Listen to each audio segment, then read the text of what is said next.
দর্শক, হাইকোর্টে আছেন আমাদের সহকর্মী নাবিল জাহাঙ্গীর। সরাসরি কথা বলছি তার সঙ্গে। নাবিল, শুনতে পাচ্ছেন? নাবিল, 21শে আগস্ট গ্রেনেড হামলা মামলার রায়ে আপিল বিভাগ কি বলেছেন, তাদের পর্যবেক্ষণ কেমন?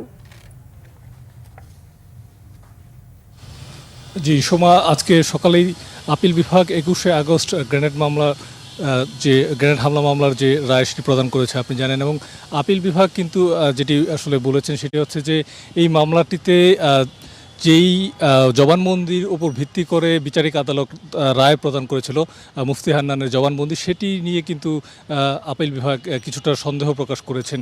কারণ মুফতি হান্নানের দ্বিতীয়বার জবানবন্দি গ্রহণ করা হয় এবং সেই জবানবন্দিতে 21শে আগস্ট গ্রেনেড হামলা মামলার যে সকল আসামিদের ফাঁসি এবং যাবজ্জীবন হয় তাদেরকে কিন্তু তিনি দায়ী করেন এবং তার উপর ভিত্তি করেই কিন্তু বিচারিক আদালত রায় দিয়েছিল। এবং আপিল বিভাগ আজকে সেটি বলেছেন যে একজন আসামির জবানবন্দির উপর ভিত্তি করে, শুধুমাত্র জবানবন্দির উপর ভিত্তি করে আসলে সেই রায়টা আসলে কতটা যুক্তিযুক্ত সেই প্রশ্ন তুলেছেন। সেই সাথে যখন দ্বিতীয়বার মুফতি হান্নানের জবানবন্দি গ্রহণ করা হয় তখন কিন্তু তিনি অন্য একটি মামলায় তার ফাঁসির আদেশ ইতিমধ্যে হয়ে গেছিল এবং তিনি কন্ডেম সেলে ছিলেন এবং জবানবন্দি গ্রহণের আর কিছুদিন পর কিন্তু তার ফাঁসির আদেশ সেটি কার্যকর করা হয়েছিল।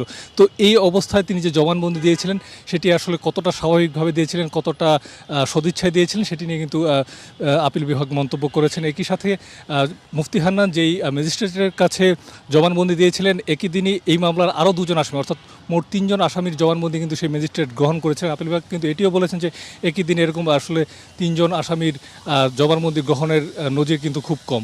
তো আসামি পক্ষে যারা আইনজীবী রয়েছেন তারা কিন্তু বলছেন যে এই মামলার রায়ের মাধ্যমে আসলে যেটি বিচারিক যে এক ধরনের অন্যায় করা হচ্ছিল সেটির আসলে সমাপ্তি ঘটল। এবং আপনি জানেন যে এখন কিন্তু সুযোগ রয়েছে এই মামলার রায়ের বিরুদ্ধে কিন্তু রিভিউ আবেদন করতে পারে রাষ্ট্রপক্ষ। আমরা অ্যাটর্নি জেনারেলের যে অফিস সেখানে যোগাযোগ করেছিলাম, তারা যেটি জানিয়েছেন যে পূর্ণাঙ্গ রায় হাতে পাওয়ার পর সেটি বিচার বিশ্লেষণ করে তারা সিদ্ধান্ত নেবেন যে তারা এটি রিভিউ আবেদন করবেন কিনা।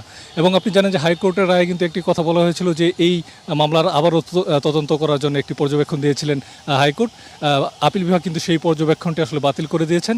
আপিল বিভাগ যেটি বলেছেন যে আসলে বিচার বিভাগ এই বিষয়ে আসলে সিদ্ধান্ত দিতে পারে না, যদি রাষ্ট্র যদি মনে করে তখন হয়তো তারা সেই তদন্ত করতে পারেন। সোমা। নাবিল, আপনাকে অসংখ্য ধন্যবাদ।